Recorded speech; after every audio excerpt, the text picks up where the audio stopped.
بسم اللہ الرحمن الرحیم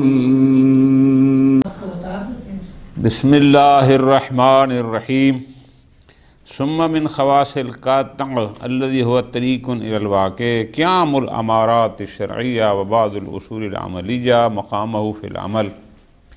موضوع ہمارا یہ چل رہا تھا کہ قطع طریقی اور قطع موضوعی میں تین فرق ہیں، یعنی کچھ خصوصیات ہیں جو قطع طریقی میں ہیں، قطع موضوعی میں نہیں ہیں۔ دو کو بیان کر دیا تھا، آج ہے تیسرا فرق۔ جہاں قطع طریق الی الواقع ہو، قطع فقط طریقیت رکھتی ہو، حکم کے موضوع میں اس کا کوئی کردار نہ ہو، دخیل فی الحکم نہ ہو، وہاں قطع اگر حاصل ہوگی تو اس قطع طریقی میں اگر انسان کو قطع نہ ہو لیکن کوئی امارہ شرعیہ قائم ہو جائے، ابھی مثال دیتا ہوں، یا کوئی اصل عملی آ جائے تو یہ بھی اس کا قائم مقام بن سکتے ہیں۔ اور آسان اردو میں یعنی قطع طریقی کا قائم مقام امارہ شرعیہ بھی بن سکتی ہے اور اصل عملی بھی بن سکتی ہے، لیکن قطع موضوعی میں کوئی امارہ یا اصل عملی وہ قائم مقام اس کی نہیں بن سکتی، بلکہ وہاں تابع دلیل ہوں گے۔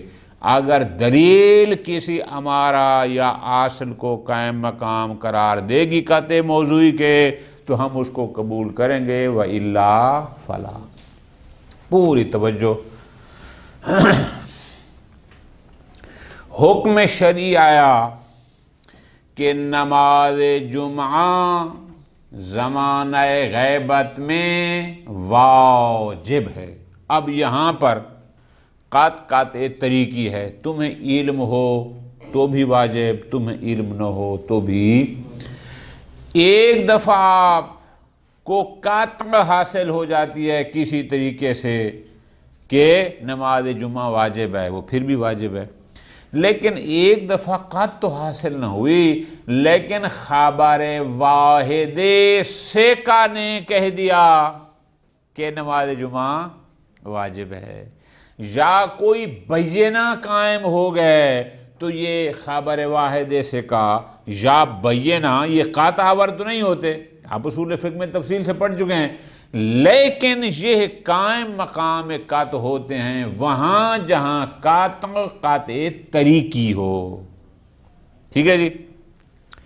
اب آپ کو خود 100% علم حاصل ہو گیا تو بھی حکم وہی ہوگا۔ اگر کوئی امارہ شرعیہ قائم ہو گئی، جس کو میں نے آسان اردو میں گزارش کیا ہے، خبر واحد نے کہا یا بینہ قائم ہو گئے تو یہ بھی قائم مقام قطع ہوتے ہیں۔ پس جیسے قطع کی صورت میں حکم تھا اس میں بھی حکم، لیکن اگر قطع موضوعی ہو تو بار بار میں نے گزارش کی ہے آپ کو، چونکہ وہاں قطع دخیل فی الحکم ہوتی ہے، وہ موضوع کا حصہ ہوتی ہے، وہاں ہم تابع ہوں گے دلیل کے کہ آیا جس دلیل نے قطع کو موضوع حکم کا حصہ قرار دیا ہے، آیا وہ دلیل یہ اجازت دیتی ہے کہ کوئی امارہ یا اصل اس کا قطع کا قائم مقام بن سکتی ہے، یا وہ دلیل اجازت نہیں دیتی؟ نکتہ سمجھ آ گیا جی؟ یہ فرق ہے تیسرا، قطع طریقی اور قطع۔ آپ جب کاپی پہ لکھیں گے تو میرے خیال ایک سطر مشکل سے بنے گی، کیا کہ تیسرا فرق یہ ہے کہ قطع طریقی میں امارہ اور اصل عملی قطع کی قائم مقام بن سکتی ہے، جبکہ قطع موضوعی میں ایسا نہیں ہے، وہاں دلیل کو دیکھنا ہوگا کہ آیا وہ دلیل امارہ یا اصل عملی کو اس قطع کا قائم مقام قرار دیتی ہے یا نہیں دیتی۔ ٹھیک ہوگا جان؟ یہ بات یہاں ختم۔ اب ہم تھوڑا سا آگے لے کر چلتے ہیں کہ یہ قطع جو قطع موضوعی ہوتی ہے، بار بار ہم نے کہا ہے کہ یہاں ہم تابع دلیل ہوتے ہیں کہ دلیل جس نے قط کو موضوع کا حصہ قرار دیا، دخیل فی الحکم قرار دیا ہے، وہ دلیل کیسی ہے؟ یہاں سے ایک اور بات ہے لیکن ہے بالکل آسان، صرف تھوڑی سی توجہ چاہیے، وہ یہ ہے کہ قطع موضوعی کو بھی علماء دو قسموں میں تقسیم کرتے ہیں سمجھانے کے لیے۔ ایک کا نام رکھتے ہیں قطع موضوعی طریقی اور ایک کا نام رکھتے ہیں قطع موضوعی وصفی۔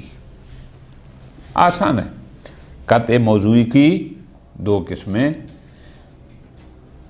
کھول دو دروازے اور وہ اتر گئے اب کام کرنے والے۔ قطع موضوعی طریقی، قطع موضوعی وصفی۔ پوری توجہ، بساؤ کا دلیل نے قطع کو موضوع کا جز قرار دیا ہے، دخیل فی الحکم قرار دیا ہے، لیکن فقط طریقیت کی حد تک کہ بس جب بھی یہ قط تمہیں حاصل ہو جائے بس اس کا حکم یہ ہے۔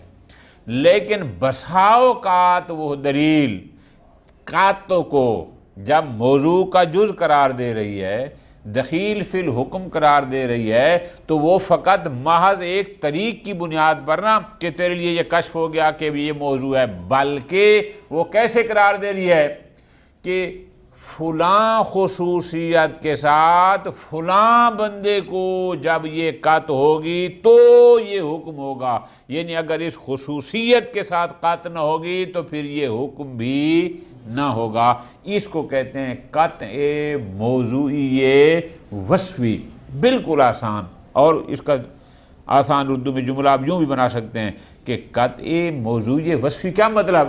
اب بالکل آسان کہ دلیل نے قط کو موضوع کا جز قرار دیا، دخیل فی الحکم قرار دیا، لیکن مطلق قط کو نہ کسی صفت خاصہ کے ساتھ کہ فلاں کو قط ہو یا اس انداز میں قط ہو تو حکم ہوگا وَإِلَّا فَلَا۔ اس لفظ وصف سمجھ آ جاتی ہے کہ یعنی قط کے ساتھ کوئی خاص قسم کی صفت کو ذکر کیا گیا ہو، اس کو کہتے ہیں قطع موضوعی وصفی۔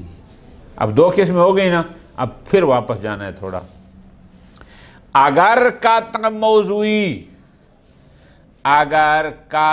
موضوعی طریقی ہو پھر بھی امارہ اور اصول اس قط کے قائم مقام بن سکتے ہیں، لیکن اگر قطع موضوعی وصفی ہو تو پھر امارہ یا اصل اس قط کے قائم مقام نہیں بن سکتے۔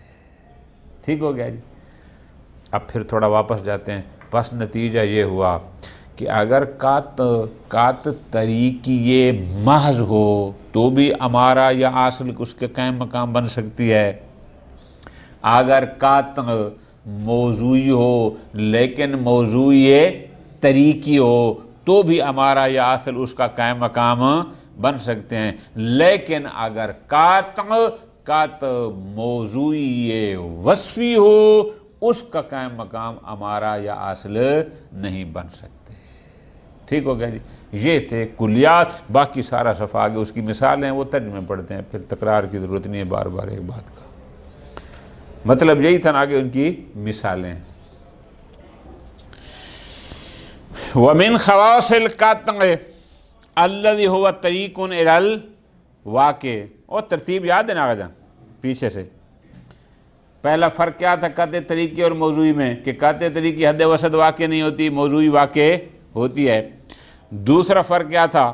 دوسرا فرق اس میں یہ تھا کہ قطع طریقی میں قاطع کے لحاظ سے، مکتوبے کے لحاظ سے، اسباب قط کے لحاظ سے، ازمان قط کے لحاظ سے کوئی فرق نہیں تھا، ہر جگہ اس کی حجیت ہے، قابل اتباع ہے، جبکہ موضوعی میں ایسا نہیں ہے، وہاں تابع دلیل ہیں۔ اب آ گیا تیسرا فرق۔ تیسرا فرق یہ ہے کہ جہاں قطع طریقی ہو، شاباش، قطع طریقی ہو، قیام الامارات الشرعیہ، امارہ شرعیہ جیسے خبر واحد امارتن شرعیہ، البینہ امارتن، یہ ہو گئے. وبعض الاصول العملیہ، یا سارے نہیں بعض، جیسے استصحاب ہو گیا، اصالت الصحہ ہو گیا، یہ اصول عملیہ ہیں. یہ ہے قیام الامارات شرعیہ وبعض الاصول العملیت مقامہ فی العمل. قطع طریقی میں قطع کا قائم مقام عمل پر امارہ شریعہ بھی بن سکتی ہے اور اصل شاباش. قطع آپ کو نہیں ہے لیکن امارہ شریعہ قائم ہو گئی ہے تو بھی اس کا حکم وہی قطع والا ہوگا اگر وہاں قطع طریقی تھی. ٹھیک ہو گیا، بالکل آسان. بخلاف الماخوذ فی الحکم علی وجہ الموضوعیہ، لیکن اگر قطع طریقی نہ ہو بلکہ وہ قطع موضوع کا جز ہو، وہ قطع دخیل فی الحکم ہو، جس کو ہم کہتے ہیں قطع موضوعی، فإنہ تابع لدلیل الحکم. وہاں پر آپ کلیئر نہیں کہہ سکتے کہ ہمارے شریعہ اس کا قائم مقام بن سکتے نہیں بن سکتے، بلکہ وہاں تابع دلیل ہیں. اگر دلیل کہے گی کہ اس قطع موضوعی کا قائم مقام ہمارا یا اصل بن سکتی ہے تو ہم اس کو قبول کریں گے، لیکن اگر دلیل ایسی اجازت نہیں دیتے پھر اس کا قائم مقام بھی نہیں بنے گی. خوب ٹھیک ہو گیا جان، یہ کلیئر ہو گیا نا. اب اگلی بات اور ہے، فَإِن ظَهَرَ مِنْهُ أَوْ مِنْ دَلِيلٍ خَارِج، اگر اسی دلیل سے یا کسی اور دلیل خارجی سے یہ ثابت ہو گیا، کیا ثابت ہو گیا؟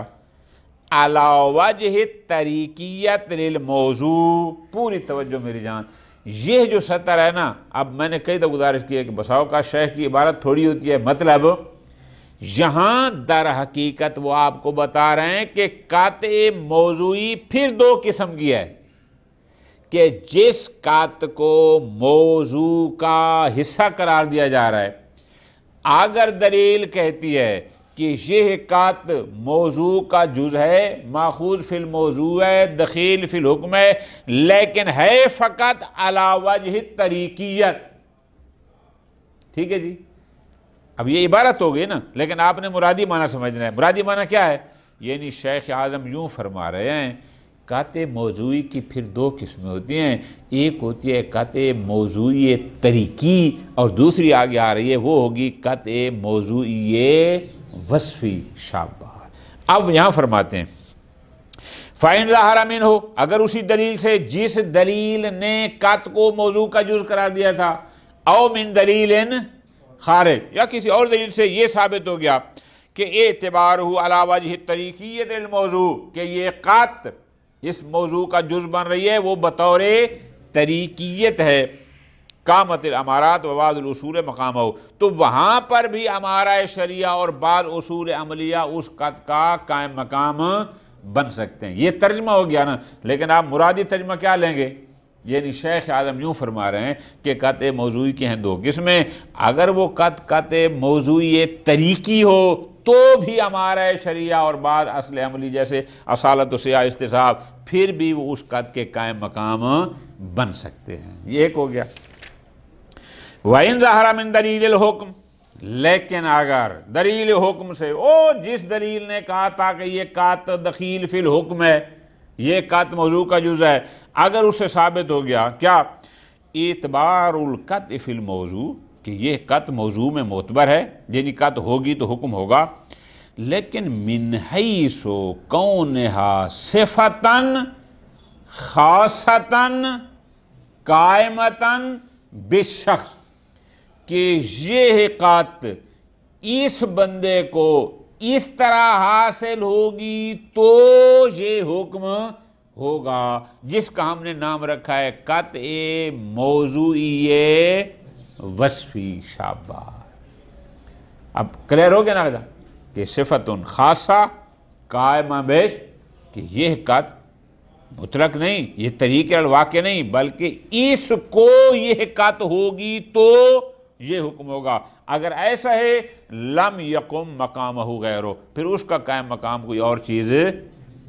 یہ لفظی ترجمہ ہو گیا. مرادی ترجمہ کیا ہو گیا؟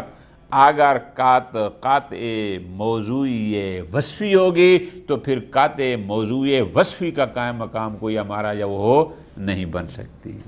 ٹھیک ہو گیا جان؟ اب یہاں تک تھے، مطلب آگے یہ ساری مثالیں ہیں انہی کی. مثال اذا فرضنا، کیا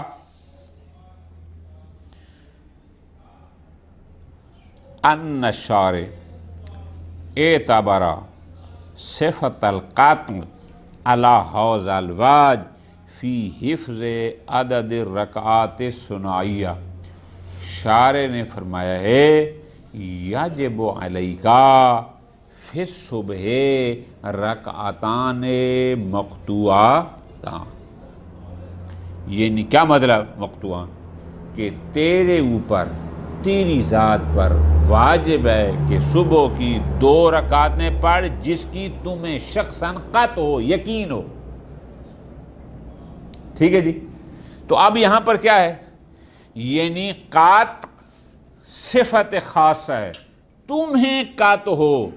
جب تک تمہیں یقین نہ ہو کہ میں نے 2 پڑھی ہیں، ظن اس کا قائم مقام نہیں بن سکتا. نکتہ سمجھ آیا نا؟ کہ میرا خیال ہے کہ میں نے 2، یہاں خیال نہیں چلے گا. کیوں؟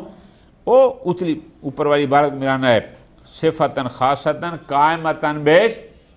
تمہیں قطع حاصل ہو کہ تو نے یقیناً 2 پڑھی ہیں تو تیرا ذمہ بری ہوگا. اب اس قطع کا قائم مقام کوئی اور، کوئی کہے کہ ہاں تو نے 2 پڑھی ہیں، نہیں یہ نہیں چلے گا. نکتہ سمجھ آ رہا ہے؟ شخص والثلاثیہ والأولیین من الرباع الآخری. اب فَإِنَّ غَيْرَهُ یعنی فَإِنَّ غَيْرَ القطع مثلا كالظن بأحد الطرفین او اصالت عدم. شارع نے کہا تھا قطع تمہیں قطع ہونی چاہیے کہ تو نے 4 پڑھی ہیں، میرا خیال ہے کہ 4 ہوں گی، 5 نہیں ہوں گی چونکہ اصل عدم زائد ہے. میرا خیال ہے کہ انشاءاللہ میں نے 3 پڑھی ہوں گی، 4 نہیں پڑھی ہوں گی چونکہ اصل عدم زائد ہے، یا میرا ظن ہے. فرماتے ہیں یہ چیزیں لا یقوم مقامہ، وہ قطع کا قائم مقام تمہیں قطع ہونی چاہیے کہ میں نے 2 ہی پڑھی ہیں، 3 ہی پڑھی ہیں یا 4. ظن کو یا اصل عدم زائد کو، ان چیزوں کو ملا کر یہ قطع کا قائم مقام نہیں بن سکتی. خوب، ہاں الا بدلیل خاص خارجی، مگر یہ کہ کوئی دلیل خاص آ جائے باہر سے جو یہاں پر غیر قطع کو قطع کا قائم مقام قرار دے، وہ ایک علیحدہ بات ہے. چونکہ پھر تو دلیل خاص آ گئی نا، پھر تو ہم دلیل کے تابع ہوں گے. غیر عدلت حجیت مطلق ظن فی الصلاۃ واصالت عدم الاکثر. کچھ ادلہ وہ ہیں جو ظن کو حجت قرار دیتی ہیں. اب فرماتے ہیں یہاں نماز میں ہم کہیں کہ چونکہ ظن حجت ہے لہذا میرا ظن یہ ہے کہ انشاءاللہ 3 ہوں گی. نہ مطلق ظن کی حجیت یہاں تمہیں کام یا ایسا نہ، بلکہ تمہیں قطع ہونی چاہیے. ختم. ایک اور مثال وَمِنْ هَذَا الْبَابِ مثلا عدم و جواز اداء شہادت استنادا الی البینہ او الجد. پوری توجہ میری جان. ایک شخص گواہی دیتا ہے، اب وہاں حکم کیا ہے؟ تو تب کسی کے خلاف یا حق میں یا مخالفت میں گواہی دے سکتا ہے جب تمہیں قطع حاصل ہو، تمہیں علم ہو، تمہیں یقین ہو. پورا نکتہ، میں نے فلاں صاحب کو چوری کرتے نہیں دیکھا، لیکن 2 لوگوں نے، عادل گواہوں نے میرے سامنے گواہی دی ہے کہ اس نے چوری کیا ہے.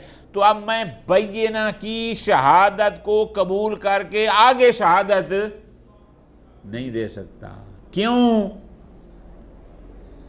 وہ صفت خاصہ، چونکہ شہادت میں کیا شرط تھا؟ قطع. وہاں قطع موضوعی وصفی تھی کہ تو نے خود دیکھا ہے چوری کرتے.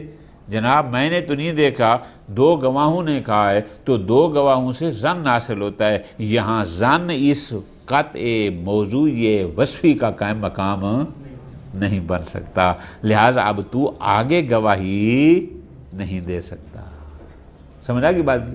کیونکہ بینہ سے ظن ہوتا ہے نا، آپ قاطع موضوع وصفی میں ظن اس کا قائم مقام۔ فرماتے ہیں ومن ھذا الباب عدم جواز اداء الشہادہ، کسی شخص کے لیے جائز نہیں ہے کہ وہ جا کر حاکم شرعی کے سامنے گواہی دے۔ کس بنیاد پر؟ استنادا الی البینہ، کہ میرے سامنے دو گواہوں نے گواہی دی تھی، لہٰذا میں ان کی گواہی پر یہ گواہی دیتا ہوں کہ اس نے چوری کیا ہے۔ اب ید، یا اس نے اس کے ہاتھ میں دیکھا وہ قاعدہ ید کو جاری کرتے ہوئے ظہور کو، فرماتے ہیں نا، یہ جائز نہیں ہے۔ کیوں؟ شہادت دینے کے لیے قط شرط ہے، اس پر کون سی قط؟ وہ بھی قط موضوع میں داخل ہے، وہاں قط موضوعی وصفی ہے کہ تجھے خود قط ہو، ظن اس کا قائم مقام نہیں بن سکتا۔ خوب، وَإِنْ جَازَ تَعْوِيلُ الشَّاهِدِ فِي أَمْرِ نَفْسِهِ بِهِمَا إِجْمَاعًا، ٹھیک ہے اگر تیرے سامنے دو لوگوں نے گواہی دی ہے، اپنی ذات کی حد تک تو عمل کرنے میں اس پر اعتماد کر سکتا ہے۔ توجہ کرنا میری جان، بہت مزیدار بات ہے۔ یعنی دو بندے میرے پاس آ کر، آپ مجتبیٰ، ثاقب اور جی آغا افتخار اور آغا ثاقب میرے سامنے آ کر یہ کہہ دیں کہ آغا جی نہیں، اس کا نام کیا ہے، شبر رضا سیفی نے چوری کی ہے۔ توجہ کرنا، ان دو عادل کی گواہی پر اپنی ذات پر عمل کر سکتا ہوں، کیا میں اس کے پیچھے نماز نہیں پڑھوں گا، یہ چور آدمی ہے، اس کی عدالت ہے۔ لیکن آیا میں، توجہ کرنا میری جان، حاکم شرعی کے سامنے گواہی دے سکتا ہوں کہ یہ چور ہے؟ نہ۔ کیوں؟ وہاں شہادت دینے کے لیے قطع موضوعی وصفی ہے، مجھے خود یقین ہو کہ یہ چور ہے، مجھے یقین نہیں ہے شبر بھائی کے چور ہونے کا، یہ کہہ رہے ہیں کہ چور ہے۔ اگر یہ عادل ہیں تو اپنی ذات تک عمل کروں گا۔ اب بات سمجھ آ گیا، کلیئر ہو گیا؟ شاباش، شبر کا نام نہ ہے، درس ہی پورا نہیں ہوتا۔ کیوں؟ لأن العلم بالمشہود بہ، چونکہ جس کے بارے میں آپ نے شہادت دینی ہے، توجہ کرنا جان، اس کا علم یعنی یقین ماخوذ فی مقام العمل علی وجہ طریقیہ بخلاف مقام الاداء شہادت۔ شہادت دینا اور ہے حاکم کے سامنے، خود اس پر عمل کرنا اور ہے۔ دو عادلوں نے گواہی دے دی فلاں شخص چور ہے، تو اپنی ذات کی حد تک میں اس پر عمل کر سکتا ہوں چونکہ دو عادل کہہ رہے ہیں، لیکن آیا ادائے شہادت حاکم کے سامنے شہادت دے سکتا ہوں؟ نہ، وہ نہیں دے سکتا۔ ہاں الا ان یثبت من الخارج، یہ اور بات ہے، اگر کوئی اور دلیل خارجی آ جائے اور وہ یہ کہہ دے کہ ان کل ما یجوز العمل بہ من الطرق الشرعیہ، کہ جس طریقہ شرعی پر وہ کو سامنے رکھ کر عمل کرنا جائز ہے، جیسے یہ یعنی دو عادلوں کی گواہی پر اگر میں ذاتاً اس پر عمل کر سکتا ہوں تو یجوز الاستناد الیہ فی الشہادہ، آگے گواہی دینے میں بھی اس پر استناد کرنا صحیح۔ اگر خارج سے کوئی اور دلیل آ جائے تو یہ اور بات ہے، اگر نہ ہو پھر یہ جائز نہیں۔ کما یظہر من روایت حفص الواردہ فی جواز الاستناد الی الیاد، ایک روایت ایسی ہے کہ آپ اس جیسے قاعدہ ید کو معیار بنا کر آپ خود اس پر عمل کر سکتے ہیں، تو بعض کہتے ہیں، وہ روایت کہتے ہیں قاعدہ ید کو معیار بنا کر آپ آگے شہادت بھی دے سکتے ہیں، لیکن یہ ایک علیحدہ بحث ہے کہ آیا دلیل خارج ہے یا نہیں۔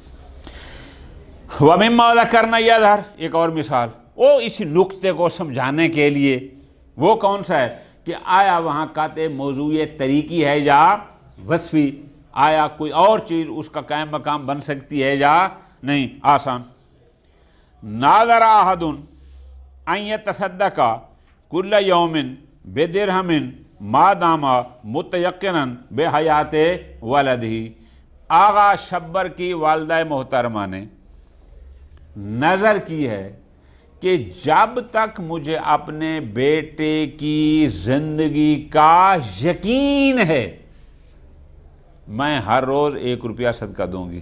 پوری توجہ آگا، صرف حیات کی بات نہیں ہے، حیات کا یقین ہے۔